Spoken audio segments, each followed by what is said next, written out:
పాలనేత్రానల ప్రబల విద్యుల్లత కేళి విహార లక్ష్మీ నారసింహ అంటాడు హనుమాచార్య. అదే నోటితో ఆయన వినరో భాగ్యం విష్ణు కదా అని తేలిగ్గా అనగలడు.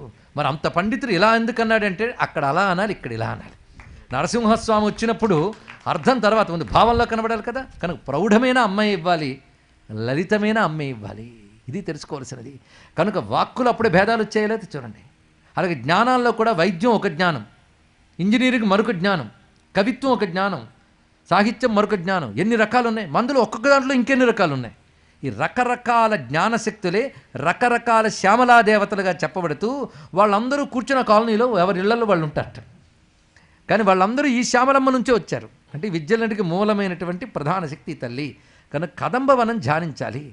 అందుకే ఎక్కడికి వచ్చేటప్పటికల్లా మరి ఆ పైకి వెళ్ళలేదండి కాళిదాసు. ఆ 7వ ఆవరణ దగ్గర మనల్ని ఉంచేశాడు. అక్కడ ఉంటేనే కదా అమ్మను చూడగలం. ఆ కదంబవనంలో ఎప్పుడూ ఉంటూ ఆ ఉండడాన్నే ఇష్టపడుతున్న ఓ శ్యామలాంబ నీకు నమస్కారము అని ఈ మొదటి వాక్యంలో ఉన్న అర్థము. కాదంబ కాంతారవాస ప్రియే, ఆ కదంబవనంలో ఉండడానికి ఇష్టపడుతూ అక్కడే నివసిస్తున్నటువంటి తల్లి అని. ఇష్టంగా ఉంటేనే బాగుంటుందండి. ఇక్కడ ఏదో తప్పనిసరి ఉంటానంటే ఏం బాధ, ఇష్టంగా ఉంటుంది ఆ తల్లి ఇక్కడ. అంతేకాదు ఇది కేవలం ఒకానొక ఊహయో ఒక వర్ణనం మాత్రమే కాదు, ఇందులో ఒకానొక రహస్యం ఉంది. దక్షిణామూర్తి ఉపాసన పద్ధతిలో ఒక ధ్యానించమని ఒక పద్ధతి చెప్పారు. మీరు ధ్యానంతో కూడా చేయవచ్చది. మొత్తం కదంబవనం, చాలా విస్తారమైన కదంబవనం అంట.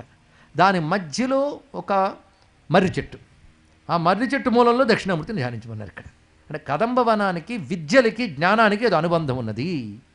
అందుకే బాసరలో కదంబవనాలు ఎందుకున్నాయి అంటే కొంచెం సమాధానం ఇక్కడ దొరకచ్చు. ఇక్కడ విద్యల స్వరూపం అది ఇక్కడ. అందుకే కాదంబకాంతార వాసప్రియే. ఇప్పుడు మళ్ళీ మొదటి వాక్యానికి వస్తే జయ జనని సుధా సముద్రాంత రుజ్జన్మణిద్వీప సంరూఢ బిల్వాటవీ మధ్య కల్పద్రుమా కల్ప కాదంబ కాంతార వాసప్రియే. ఆయన దృష్టి అంత గొప్పగా ఉన్నదంటే ఒక స్త్రీ బంగారు వలయాలు చుట్టుకున్నట్టుగా ఆ కదంబ వనం ఈ కల్పవృక్ష వనాల్ని ఒక వలయాలుగా అలంకారంగా చేసుకుందిట. అది కల్పద్రుమ ఆకల్ప అని చెప్పడంలో విశేషం. ఇది ఆవరణలో అలంకారాల్లో ఉన్నాయట కదంబవనానికి. అలాంటి కాదంబ కాంతారంలో ఉండడానికి ఇష్టపడుతున్న ఓ తల్లి కృత్తివాస ప్రియే. కృత్తివాసుడంటే శివుడు, శివునికి ప్రియమైన దానా అని చెప్పారు ఇక్కడ. ఎందుకంటే అమ్మని తలంచుకుంటే అయ్యని ఒక్కసారి అనాలండి, అంటే నావిడిగా అనంతం. అందుకే కృత్తివాస ప్రియే. జగన్మాత ఎన్ని రూపాలు ధరించినా తాను ఏ ఈశ్వరుని శక్తో ఈశ్వరుడు అన్ని రూపాలు ధరిస్తాడు ఇక్కడ. అందుకు కృత్తివాస ప్రియే ఆయన ఆ తల్లిని మనం ప్రతిష్ఠ చేసుకుని సాదరారబ్ధ సంగీత సంభావనా సంభ్రమాలోల నీపస్రగాబద్ధ చూళీ సనాధత్రికే. ఇక్కడ ఆ తల్లి సంగీతగానం ఆరంభించింది. ఎందుకంటే ఇప్పుడే మనం చూసాం కదా, కనుక మనం ఎప్పుడు చూస్తే అప్పుడే ప్రారంభించినట్టు లెక్క. ఎందుకంటే ప్రారంభించిన దగ్గర నుంచి మనం చూడలేదు, మనం చూడడమే ప్రారంభం. ఎవరి కోసం? నన్ను ఆనందింపజేయడం కోసం. ఒక సిద్ధపురుషుడు ఆ మధ్య కనబడి మాతంగి విద్యని చాలా కాలం ఉపాసన చేశాక ఎంత కష్టపడి అతను సాధన చేశారండి తెలిస్తే ఆశ్చర్యం కలుగుతుంది. కొన్నాళ్ల తర్వాత నాకు 40 నిమిషాల అమ్మ వీణ వినిపించిందని చెప్పాడు ఆయన. ఆయన పాదాలకు దండం పెడతారు. వినిపిస్తుందని అమ్మ కనబడుతుంది, వినబడుతుంది. తప్పకుండా అలా సాధన చేసిన వాళ్ళకి కనబడుతుంది. కాలక్షేపం గురించి నిజంగా ఉన్నాయండి అని కాలు ఉప్పేవాడికి కనబడదు. ఉపాసకుడికి దేవత కానీ కాలక్షేపం వాళ్ళకే దేవత ఇక్కడ. ఆ తల్లి అలాగా దర్శనమిస్తుంది. ఇప్పుడు మనం ఆ వీణాగానాన్ని కూడా భావించాలి ఇక్కడ. అంటే ఏకంగా మనకు తీసుకెళ్ళిపోయి అమ్మ రూపాన్ని ముందు చూపిస్తున్నాడండి. తర్వాత మంత్రం యంత్రం తర్వాత చూపిస్తారు. ఇక్కడ ముందు అమ్మ రూపం, ఆ రూపంలో వీణ మీటుతోంది. సాదరారబ్ధ, సాదరంగా ఆరంభించిందిట. ఎవరిపై ఆదరం? భక్తుడిపై ఆదరం. భక్తునిపై ఆదరంతో ఆరబ్ధ సంగీత సంభావన. ఆ సంగీత ఆవిడ మీటుతూ ఆ సంగీతంలో పలికే స్వరములో ఔచిత్యాల్ని సంభావన చక్కగా భావన చేస్తూ ఆ తల్లి తల ఊపుతోందిట. వీణ మీటుతున్నప్పుడు తల ఊపుతారే, అలా ఊపుతున్నప్పుడు లోల నీపస్రక్, ఆవిడ కదంబ పూల మాలల్ని ధరించింది. ఒకవైపు కిరీటం మించి కూడా అవే వేలాడుతున్నాయి, శరీరంలో కూడా ఉన్నాయి. అవి చెవుల్లోంచి కూడా కొన్ని వస్తున్నాయట. ఈవిడ వీణ మీటుతున్నప్పుడు లోల నీపస్రక్, కదులుతున్న కదంబ పూల మాల, అలాంటి కదంబ పూల మాలతో చుట్టబడి ఉన్నది అమ్మవారి యొక్క జడ అన్నారు ఇక్కడ. అమ్మవారి జడ కదంబ పూల మాలతో అలంకరింపబడింది. ఆ వీణ మీటుతున్నప్పుడు తల ఊపుతోంది కనుక ఆ పువ్వులు కదులుతున్నాయి. అలాంటి కదులుతున్న కదంబ పూల మాలతో అలంకరింపబడినటువంటి కీల్ జడ అది ఇక్కడ చూళి. చూళి అంటే జడ. ఆ జడ ఎక్కడి దాకా వెళ్ళిందయ్యా అంటే నాభి దాకా వెళ్ళిందిట. సీతమ్మ జడని వర్ణిస్తూ వాల్మీకి చెప్పినట్లుగా నీలనాగాభయావేణ్య జఘనంగత ఏకయ అంటాడు ఇక్కడ. అక్కడ శిరస్సు దగ్గర మొదలైన జడ ఆ కొన పిరుదులు దాకా ఉన్నది అంటే ఎంత విశాలమైన ఒత్తైన జడను ఇక్కడ భావించాలి. కనుక సనాథ త్రికే. త్రికే అంటే నితంబము అని అర్థం ఇక్కడ. అలాంటి కీల్జడతో కూడిన నితంబము కలదానా అని వర్ణించాడు ఇక్కడ. మొత్తాన్ని అమ్మవారి యొక్క శిరస్సును వర్ణించడం ప్రారంభించాడు ఇక్కడ. ఎందుకంటే స్త్రీ రూప వర్ణన చేస్తున్నప్పుడు శిరస్సుతో ప్రారంభించి పాదం వరకు వర్ణించాలి. పురుష రూప వర్ణన చేసినప్పుడు పాదంతో మొదలుపెట్టి శిరస్సు వరకు తీసుకువెళ్ళాలి సంప్రదాయం. ఆ సంప్రదాయాన్ని అనుసరిస్తే ఇక్కడ ముందుగా అమ్మవారు కదంబవనంలో ఉన్నారని చెప్తూ ముందు ఆ శిరస్సును చూశాడు ఆయన. చూసిన వెంటనే ఆ శిరస్సు నుంచి మొదలైన జడ కనబడింది. ఆ జడకున్న కదంబమాల కనబడింది. అది అక్కడ పిరుదుల దాకా ఉన్నది. సరిగ్గా చూస్తూ ఉంటే మూలాధార స్థానం నుంచి సహస్రారం వరకు పడగ విప్పిన పాములో ఉందండి అది ఇక్కడ. అటువంటి కుండలిని శక్తిని స్ఫురింపజేస్తున్న అమ్మవారి యొక్క కీల్జడకు నమస్కారం చేసుకుంటూ ఒకే సమయంలో సంగీతంతో ప్రారంభించడం విశేషం. ఎందుకంటే అమ్మవారికి సంగీత మాతృక అని పేరు. సంగీతానికి తల్లి ఆవిడ. ఆ మాటకొస్తే లోకంలో సంగీతం కానిదేదీ లేదు. కేవలం ఆలాపన చేసి మనం వినేది మాత్రమే కాదు. ప్రతి పలుకులో ఒక స్వరం ఉంటుంది. సృష్టిలో ప్రతిదానిలో ఒక నాదం ఉంటుంది. దాని యొక్క ఒక క్రమమైన కూర్పుతో మనకు సంగీతం వినబడుతుంది. కానీ జగమంతా కూడాను నాదమయం. ఆ నాదస్వరూపమే శ్యామల. అందుకు ఆ నాదంతోనే ప్రారంభిస్తున్నారు ఇక్కడ. సానుమత్ పుత్రికే. తర్వాత మాట ఇది సానుమత్ అంటే పర్వతం అని అర్థం. సానువులు అంటే చర్యలు. సానుమత్ అంటే కొండ చర్యలు అంటే చర్యలతో కూడినది అంటే పర్వతం అని అర్థం. పర్వతరాజపుత్రి సానుమత్ పుత్రికే అంటే పర్వతరాజపుత్రి అని చెప్తున్నారు. అంటే ఏ తల్లినైతే మనం పార్వతి ఉమా అని అంటున్నామో, లలిత అంటున్నామో ఆ జగన్మాతే శ్యామల అనే భావం. అటు కృత్తివాసప్రియే అన్నప్పుడు అత్తవారిలు కూడా చెప్పారు. సానుమత్పుత్రికే అంటే పుట్టింటి కూడా ప్రస్తావన చేయడం జరిగినది. శేఖరీభూత శీతాంశు రేఖా మయూఖావళీ నద్ధ సుస్నిగ్ధ నీలాలక శ్రేణి శృంగారితే. ఇదంతా కూడా ఏకవాక్యమే. ఆ తల్లి శిరస్సులో ఇంతవరకు అందమైన ఆ నల్లని జుట్టును మనం వర్ణన చేసుకున్న జడ అది కూడా ఎలా ఉన్నది అంటే సౌందర్యలహరిలో చెప్పినట్టుగా ఘన స్నిగ్ధ శ్లక్షణం చికుర నికురుంబం తవ శివే. ఘనము స్నిగ్ధము శ్లక్షణము అంటే ఒత్తుగా ఉన్నది, పైగా నునుపుగా ఉన్నది. గరుకుగా లేకుండా స్నిగ్ధము అంటే నునుపుగా ఉన్నది. శ్లక్షణం శ్లక్షణం అంటే వంపులు తిరుగుతూ ఉన్నటువంటి అద్భుతమైనటువంటి కేశపాసములవి. అలాంటి ఆ కేశపాసముల పైన ఆ తల్లి నెలవంకని ధరించి ఉంది. ఆ నెలవంకతో మొదలు పెడుతున్నారు ఇక్కడ. శేఖరీభూత సీతాంశు రేఖ. సీతాంశు అంటే చంద్రుడు, సీతాంశు రేఖ అంటే చంద్రరేఖ. ఆ చంద్రరేఖ ఎక్కడున్నది? శేఖరీభూతం అంటే సిగపై అలంకరించుకున్నటువంటి నెలవంక. ఆ నెలవంక యొక్క మయూఖావళి ఆ కాంతి కిరణములతో ఆ జుట్టు మెరిసిపోతుంది. అంటే నల్లని ఒత్తైన జుట్టు మీద ఆ చంద్రుని యొక్క వెన్నెల కిరణములు ప్రసరిస్తూ ఉంటే ఎంతో శోభాయమానంగా ప్రకాశిస్తున్నటువంటి అందమైన నల్లని కురులు కలిగిన తల్లి అన్నారు ఇక్కడ. ఏకకాలంలో చంద్రుని చూపిస్తూ ఆ కాంతులతో మెరిసిపోతున్న నల్లని జుట్టు, అందుకే నీలాలక. పైగా జుట్టు మాత్రమే కాదు, అలకలు అంటే ముంగురులు అని అర్థం. ముంగురులు అన్నప్పుడు నుదుటి మీద పడుతున్నటువంటి ఆ జుట్టుని ముంగురులు అంటారు. ఒత్తైన జుట్టుకి ఎంత జడవేసినా కొంత ముంగురులు పడుతూ ఉంటాయి. ఆ పడుతున్న ముంగురులు దాకా వెన్నెల కాంతులు ప్రసరిస్తున్నాయి. అటువంటి వెన్నెలతో ఉన్న చంద్రుని ఆ చంద్రకాంతులతో ప్రకాశిస్తున్నటువంటి ఆ కురుల్ని ఏకకాలంలో మనం ఇక్కడ ధ్యానిస్తూ తర్వాత ఇదంతా కూడా శిరస్సు నుంచి పాదం వరకు వర్ణన. లోక సంభావితే మధ్య మధ్యలో రూపవర్ణనతో పాటు వస్తున్న సంబోధనలు చూడాలి. ఇందులో రూపవర్ణన కనబడదు, అమ్మవారి యొక్క వైభవం కనబడుతుంది. లోక సంభావితే అంటే సర్వలోకుల చేత గొప్పగా కొనియాడబడుతోంది, పొగడబడుతున్నది. సంభావన అంటే గొప్పగా భావించుట. అమ్మవారిని గొప్పగా భావిస్తున్నారు ఎవరు? సర్వలోకులు. అంటే సృష్టి అంతా కూడాను, సృష్టిలో ఉన్నటువంటి జ్ఞానులందరూ కూడా అమ్మవారిని ఆరాధన చేస్తున్నారు. అంతేకాదు అమ్మవారిని తెలియకపోయినా ప్రతివారు నాదాన్ని శబ్దాన్ని గౌరవిస్తారు కదా. ఇది తెలుసుకోవాల్సిన గొప్ప విషయం ఇక్కడ. శ్యామలాదేవి అంటే హిందువుల్లో కొందరు పూజించేదేవో అనుకోవచ్చు, కానీ శబ్దము నాదము విద్య ఆవిడ రూపము అంటే లోకంలో విద్యను గౌరవించిన వారెవరండి? కనుక లోక సంభావితే అంటే సర్వలోకుల చేత గౌరవింపబడి విద్య. ఎందుకంటే సృష్టిలో గౌరవస్థానం విద్యకే ఉందండి. మిగిలిన వాటన్నిటికంటే కూడా విద్యకే ఉంది గనక ఆవిడ విద్యాస్వరూపిణి గనక లోక సంభావితే అనే మాటను చూపిస్తున్నారు.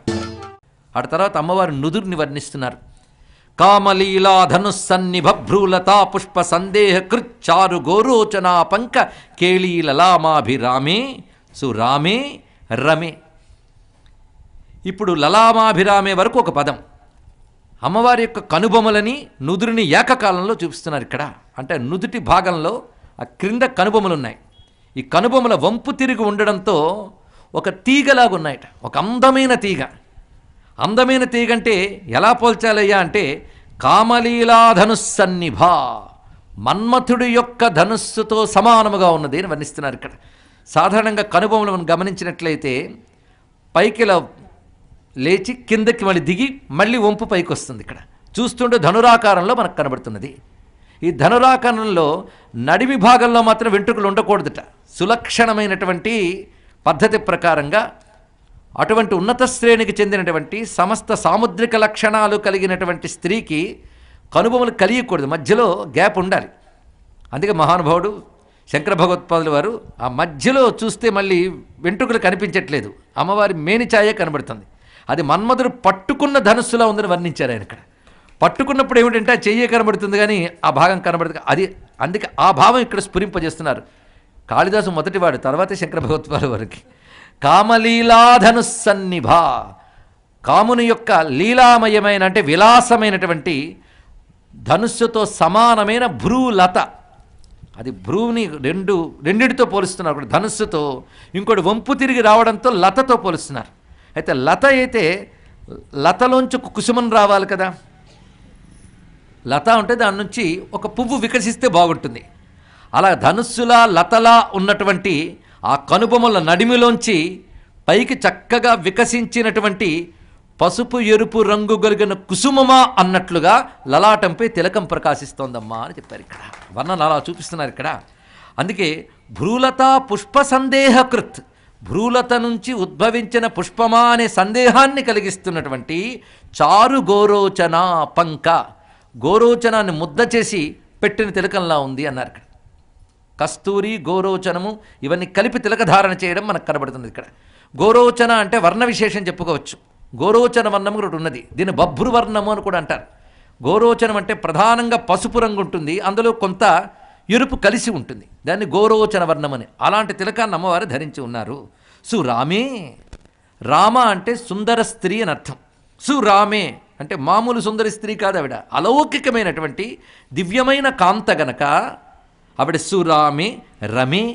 రమే అంటే లక్ష్మీస్వరూపిణి అని ఒక అర్థము, ఆనందరూపిణి అని అర్థము.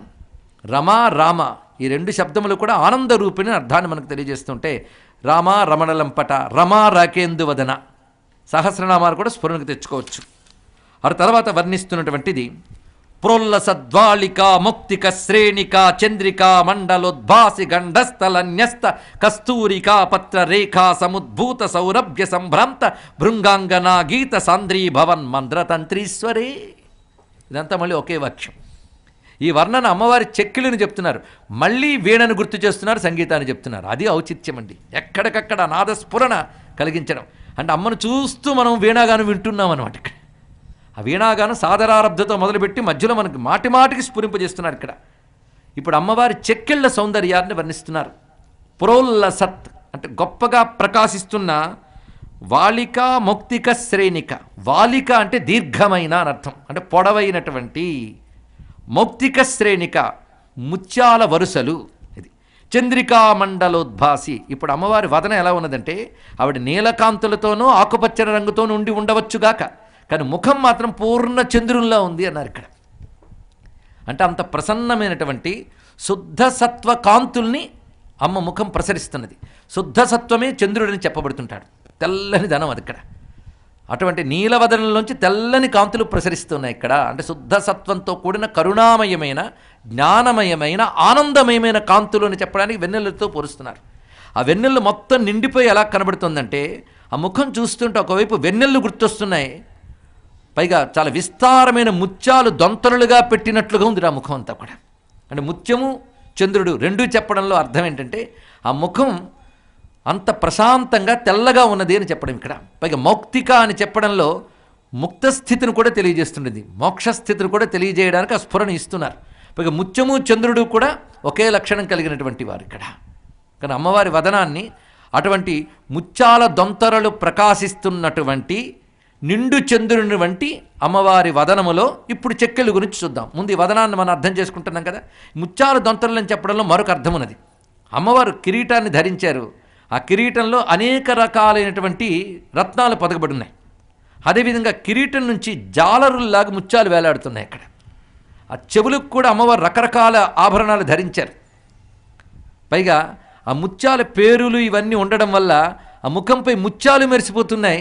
ఇంకోవైపు నిండు వెన్నెల వంటి ప్రసన్నత ఉన్నది కనుక వెన్నెల్ని చూపిస్తున్నారు, ముత్యాలని ఏకకాలంలో వర్ణిస్తున్నారు ఇక్కడ. ఆ రెండింటితో కూడినటువంటి ఆ వదనం, ఆ వదనంలో చెక్కిళ్ళకి భాసి గండస్థలన్యస్త కస్తూరికా పత్రరేఖా సముద్భూత. అమ్మవారి యొక్క చెక్కిళ్ళకి కస్తూరి మొదలైన సుగంధ ద్రవ్యములు కలిపి వాటితో మకరికాపత్రములు లిఖించారు. అంటే పూర్వం రోజుల్లో ఈ మకరికాపత్ర లేఖనం అనే ఒకానొక సౌందర్యమైనటువంటి అలంకారం ఉన్నది. ఇప్పుడు రకరకాల బ్యూటీ టెక్నిక్స్ ఇప్పుడు మనం చూస్తున్నాం. ఆ రోజుల్లో కూడా ఉత్తమమైనటువంటి అలంకారములకు ఏం కొదవలేదండి ఇక్కడ. అందులో ఆ జగన్మాత సర్వాలంకార భూషిత. అందు ముఖాలంకారములు అనేక రకాలుగా చెప్తారు. అధర యావకం, అది కూడా అమ్మవారి ఉపచారాల్లో కనబడుతుంది. అధర యావకం అంటే యావకం, అధర యావకం అంటే ఇప్పుడు భాషలో చెప్పి లిప్స్టిక్, అది కూడా ఉన్నది. ఇవన్నీ కూడాను ఉత్తమమైనటువంటి అలంకారములు. అందులో ఆవిడ జగత్తుకి మహారాణి, ఆవిడ శోభకేం కొదవండి ఇక్కడ. ఈ మకరికాపత్ర లేఖనం అనేది మనకి ప్రాచీన ప్రబంధ వాంగ్మయాల్లో కూడా కనబడుతుంటుంది. మకరికాపత్రములు అంటే ఇటువంటి ఉత్తమమైన సుగంధ ద్రవ్యాలు తీసుకుని, ఇప్పుడంటే మనకి అన్ని కెమికల్సే, అది వచ్చింది బాధ. ఉత్తమమైనటువంటి సుగంధ ద్రవ్యాలు తీసుకుని వాటితో ఒక వర్ణం వస్తుంది. దానితో అమ్మవారి చుట్టూన పరిచారికలో బుగ్గల మీద ఒక లేఖనం చేస్తారు. మన చేతికి గోరింటి ఇప్పుడు రకరకాల అలంకారాలతో తీగల్లాగా పువ్వుల్లాగా పెడతారు కదా, ఆ రోజుల్లో నుదుటిపైన బుగ్గలపైన అలా లేఖనం చేసేవారు. అది ఇప్పటికీ మనకు కొన్ని పెళ్ళిళ్ళ దగ్గర నుదుటి మీద పెడుతూ ఉంటారు చుక్కల్లాగా. ఇవి మకరికాపత్రములు దానికి పేరు ఇక్కడ. ఈ మకరికాపత్రము లేఖనం చేశారు. అయితే వీటన్నిటిలోని సుగంధము ఇవన్నీ కలిసి ఉంటాయి కనుక ఒక అద్భుతమైనటువంటి వాసన ఆ ముఖం నుంచి వస్తుంది. అసలే సహజ సుగంధ బంధురైన అమ్మవారి శరీరానికి ఈ మకరికాపత్రం యొక్క సౌరభ్యం ఎప్పుడైతే వచ్చిందో మంచి వాసన రాగానే దానికి ఆకర్షితమై కొన్ని తుమ్మెదలు వస్తాయట. ఆ సౌరభ్యానికి ఆకర్షితమై తుమ్మెదలు వస్తున్నాయి. వచ్చిన తుమ్మెదలు ఆ ముఖం దగ్గరకు వచ్చి తిరుగుతున్నాయి చుట్టూ, అమ్మవారిని బాధించకుండా తిరుగుతున్నాయి. తిరుగుతున్న తుమ్మెదల నుంచి ఒక నాదం వస్తుంది. తుమ్మెదలు నాదాన్ని చేస్తూ ఉంటాయి కదా, ఆ నాదం వస్తుంది. ఆ నాదంలో అమ్మవారి వీణానాదం కలిసి మ్రోగుతుంది. ఇక్కడ ఎంత రమ్యమైన భావన చేశారో చూడండి. ఇక్కడ ఈ చెప్పడంలో సాధారణంగా తుమ్మెదలు ముసురుతూ ఉంటే ఉన్న ముఖాలు రెండే వర్ణంలో కనబడతాయండి. ఒకటి అమ్మవారు, రెండవది వాళ్ళ అబ్బాయి గారు. అది ఇక్కడ భ్రమద్విరేఫావృత గండభాగం భజే భవానీ తనయం గణేశం అని శాస్త్రంలో వర్ణించారు. ఇక్కడ ఇది గణపతి ధ్యాన శ్లోకాల్లో ఒక విశేషమైన అంశం. మధ్యలో గణపతి ఎందుకండి అంటే పిల్లాన్ని తెస్తే అమ్మ సంతోషిస్తుందని చెప్తున్నాం అక్కడ. ఆయన అసలే మదగజం కదా, మదించిన గజం, శ్రేష్టమైన జాతికి చెందినటువంటి ఏనుగుకి చెక్కిళ్ళ నుంచి మదజలం అనేది స్రవిస్తూ ఉంటుందట. దానికి ఆకర్షితమై తుమ్మెదలు వస్తాయి. ఆ తుమ్మెదలు వస్తూ ఉన్నప్పుడు తన చేట చెవులతో ఆయన తోలుతున్నట్టు వాటిని, అవి నాదం చేస్తూ తిరుగుతున్నాయి. ఇక్కడ తుమ్మెదలు చుట్టూ తిరగడం అనేది ఒక భ్రామరీ విద్యకు సంకేతం. ఇక్కడ భ్రామరీ విద్య అంటే నాద విద్య. ఆ నాదం ఆవిడ వీణ నుంచి రావడమే కాకుండా ఆవిడ చుట్టూ తిరుగుతూనే ఉన్నది ఆ నాదం. ఏ మహాయోగులు తుమ్మెదలై మారి తమ సంగీతాది విద్యలతో అమ్మను అలా కొలుచుకుంటున్నారో. మొత్తానికి ఈ భావం ఎంత రమ్యంగా చూపించాడు ఇక్కడ. మళ్ళీ శ్లోకం చూసుకుందాం. ముత్యాల జాలరులతో ముత్యాల అలంకారాలతో ప్రకాశిస్తున్న వదనం, అందులో నిండు చంద్రుడి వంటి శోభతో ప్రకాశించుతున్న వదనంపై చెక్కిళ్లపై చిత్రించినటువంటి మకరికాపత్రముల యొక్క సౌరభ్యానికి అంటే సువాసనకి ఆకర్షితమై వస్తున్న తుమ్మెదల నాదంతో కలిసిపోయినటువంటి వీణానాదాన్ని పలికిస్తున్న ఓ జగన్మాత అనే వాక్యం ప్రోల్ల సద్వాళిక ముక్తిక శ్రేణిక చంద్రిక మండలోద్భాసి గండస్థల న్యస్త కస్తూరికా పత్ర రేఖా సముద్భూత సౌరభ్య సంభ్రాంత భృంగాంగనాగీత సాంద్రీభవన్ మంద్రతంత్రీశ్వరే. చిత్రం ఏంటంటే వచ్చేవన్న ఆడతొమ్మిదిలంట. మరి జగన్మాత దగ్గర వెళ్ళాలి అంటే ఆ మహాపతివ్రత దగ్గరికి ఆడతుమ్మెదల రూపంలో ఏ దివ్యశక్తులు వచ్చి సేవించుకుంటున్నాయో అది భృంగాంగన అని మాట వేశారు. ఆ గీత సాంద్రీ భవన్ మంద్రతంత్రీశ్వరే. ఆ నాదంతో ఎక్కడ శృతి లయ తప్పకుండా వీణానాదం ఉంది. దానితో అక్కడ నాదం ఎలా ఉందంటే సాంద్రీభవత్, చిక్కగా అక్కడ నాదం వినబడుతుంది. ఇంకోటేమీ దూరే అవకాశం లేదు, అలాంటి నాదం కనబడుతున్నది. భాస్వరే సుస్వరే భాస్వరే, తంత్రీశ్వరే సుస్వరే భాస్వరే. చక్కని స్వరశక్తి స్వరూపిణి. భాస్వరే అంటే ప్రకాశ స్వరూపిణి. వల్లకి వాదన ప్రక్రియ లోలతాళి దళాబద్ధ తాటంకభూష విశేషాన్వితే. ఇది అమ్మవారి యొక్క దర్శనంలో ఒక విశేషం. ఊరికిని స్త్రీమూర్తి వర్ణన కాదండి. మంత్రశాస్త్రంలో అమ్మవారి మూర్తి గురించి ఏవేవి చెప్పారో అవే ఇక్కడ చెప్పబడుతున్నాయి. అందులో భగవద్ రూపధ్యానం అనేది చాలా విశేషమైన అంశం. ఇది ఒక సౌందర్యవతి అయినటువంటి స్త్రీని ధ్యానించడం కాదు. మనం అనేక మార్లు చెప్పుకున్నాం, భగవంతుడు ఏ రూపం ధరించినా వారి శరీరము మాంసమయము కాదు, పాంచభౌతిక వికారాలతో కూడినది కాదు. ఆ శరీరం మంత్రమయం, తేజోమయం, సర్వదేవతామయం, విశ్వనిర్వహణ చేసే శక్తులమయం. ఇది తెలుసుకోవాల్సింది. అది విరాట్ రూపం మనల్ని అనుగ్రహించడానికి అంత సౌందర్యంగా కనబడుతోంది. అందుకే ఒక్కొక్క అవయవాన్ని వర్ణిస్తున్నారంటే అర్థం ఆ అవయవ రూపంలో ఉన్న దేవతాశక్తి, ఆ మంత్రశక్తి ఆ వర్ణన ద్వారా వర్ణన వినేవారిని అనేవారిని అనుగ్రహిస్తుంది. అందుకు అవయవ వర్ణన అందుకు చేస్తారు. కొందరు అంటూ ఉంటారు, అంత శంకర భగవత్పాల్ వారు సౌందర్యలహరిలో అమ్మవారి యొక్క సౌందర్యాన్ని అలా వర్ణించారండి. ఎవరైనా అమ్మ అందాన్ని అలా వర్ణిస్తారండి? ఇదొక మాట. కొంతమంది కమలాకు చుచుకు కుంకుమతో పట్టుకుని ఏమిటండి అది సంస్కృతంలో ఉంది కనుక తెలియట్లేదు కానీ అందులో ఏవైనా గొప్పతనం ఉందా అనేవాళ్ళు ఉన్నారు. దాని మీద చర్చావేదికలు కూడా పెడుతుంటారు. ఆ జాతినంతటి కూడా సంస్కారరహిత జాతి అని పేరు పెట్టాలి, ఇంతకు మించి మరేమీ లేదు ఇక్కడ. అరే నీకే అది అనౌచిత్యం అనిపించిందా? మరి ఆ మహాత్ములైన మహర్షులు ఎలా చూసి ఉంటారో ఆలోచించాలి. ఒక శరీరాన్ని మనం చూసే దృష్టి వేరు, ఒక వైద్యుడు చూసే దృష్టి వేరు, ఒక యోగి చూసే దృష్టి వేరు, ఒక ఉపాసకుడు చూసే దృష్టి వేరు. ఇక్కడ ఉపాసకుడు చూస్తున్నాడు దేవతా శరీరాన్ని, ఇది రెండు ఆలోచించాలి ఇక్కడ. కనుక ఆ దృష్టి ఒక్కొక్క అవయవ వర్ణన ఒక్కొక్క దేవతా స్వరూపం. దీనికి ప్రమాణం పురాణాల్లోనే అమ్మవారు ఆవిర్భవించినప్పుడు తన నుంచి అనేక మంది దేవతలను ఉత్పన్నం చేసినట్లుగా వర్ణించారు ఇక్కడ. అంటే ఆయా అవయవ శక్తులు ఆయా దేవతలు ఉన్నారు. ఆ జుట్టులో యముడున్నట్ట, కళ్ళల్లో సూర్యభగవానుడు, చేతుల్లో ఇంద్రుడు, ఇలా ఒక్కొక్క అవయవంలో ఒక్కొక్క దేవత విరాట్ పురుష వర్ణంలో కనబడుతుంది. అయితే విరాట్ పురుష అంటే మగరూపమే కానక్కర్లేదు. విశ్వాన్నంతటినీ నడిపే శక్తులన్నీ ఒక రూపంగా భావన చేస్తే దాని పేరు విరాట్ పురుషుడు.